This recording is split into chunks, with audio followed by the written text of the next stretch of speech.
लगता है कि टर्किश प्रेसिडेंट एर्दोगन का सॉफ्टवेयर हमेशा के लिए अपडेट हो गया है और भारत को ज्ञान बांटने की जो वे कोशिश करते थे वे अब हमेशा हमेशा के लिए खत्म हो गई है। हालांकि विश्वास तो एर्दोगन के ऊपर कभी भी नहीं किया जा सकता है, लेकिन जो न्यूज टर्की से निकल कर आ रही है वह इसी ओर इशारा कर रही है। D8 ग्रुप के बारे में तो आप में से कम ही लोगों को पता होगा, शायद आपने इसके बारे में पहले कभी सुना भी नहीं होगा। साल 1996 में इस D8 नाम के संगठन की शुरुआत हुई थी और साल 1997 में इसका पहला समिट टर्की में हुआ था। D8 का फुल फॉर्म है डेवलपिंग एट, यानी कि ये 8 डेवलपिंग देशों का संगठन है और इस संगठन की खास बात यह है कि इसमें जो डेवलपिंग देश शामिल हैं वे सारी मुस्लिम मेजॉरिटी कंट्रीज हैं। डेवलपिंग मुस्लिम कंट्रीज के बीच इकोनॉमिक कोऑपरेशन और बिजनेस पार्टनरशिप को मजबूत करने के लिए संगठन बनाया गया था। DA के 8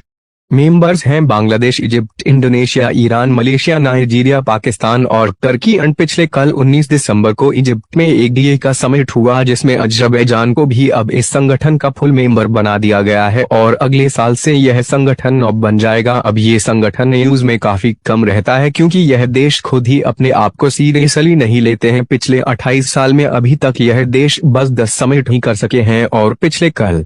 जो इजिप्ट में समिट हुआ था वो इसका 11वां समिट था। अब हुआ यह कि D8 ग्रुप की मीटिंग में हिस्सा लेने के लिए बाकी ग्रुप मेंबर्स के देशों के साथ साथ टर्की के प्रेसिडेंट एर्दोगन और पाकिस्तान के प्राइम मिनिस्टर शहबाज शरीफ भी पहुंचे थे और DA की साइडलाइंस के ऊपर इन दोनों लीडर्स ने पिछले कल एक बायलैटरल मीटिंग भी की। बायलैटरल मीटिंग के बाद प्रोटोकॉल्स के अकॉर्डिंग दोनों देशों ने एक रीड आउट जारी किया जिसमें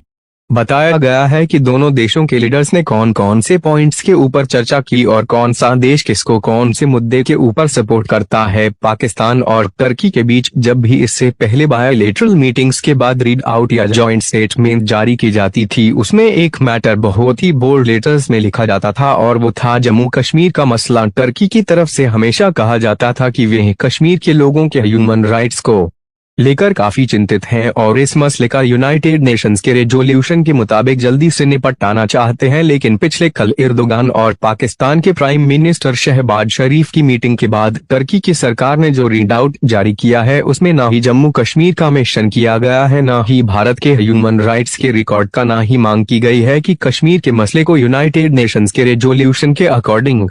सॉल्व किया जाए। टर्की के प्रेसिडेंट ऑफिस के मुताबिक एर्दोगन ने इस बारे में कोई भी बात नहीं की है और यह वाकई में बहुत ही बड़ी पॉजिटिव डेवलपमेंट है क्योंकि टर्किश रीड आउट में सीरिया, इजराइल वो सब डिस्कस किया गया है लेकिन जम्मू कश्मीर को स्किप किया गया। इससे पहले एर्दोगन ने same gesture United nation general assembly के मन से भी दिया था जब उन्होंने 4 से 5 सालों के बाद पहली बार जम्मू कश्मीर का नाम का मेंशन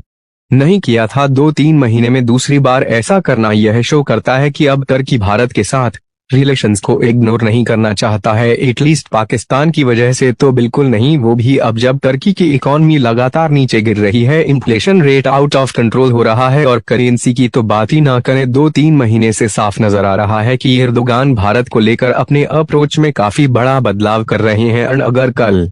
को Turkey United Nations security council में भारत को परमानेंट मेंबर बनाए जाने पर हमें सपोर्ट भी कर दे तो उसमें भी हमको हैरानी नहीं होनी चाहिए क्योंकि 7 से 8 साल पहले तक टर्की हमें उसके लिए भी सपोर्ट करता था। आपको क्या लगता है कि टर्की के प्रेसिडेंट एर्दोगन के हृदय परिवर्तन का क्या कारण है? नीचे कमेंट करके अपनी राय जरूर बताएं।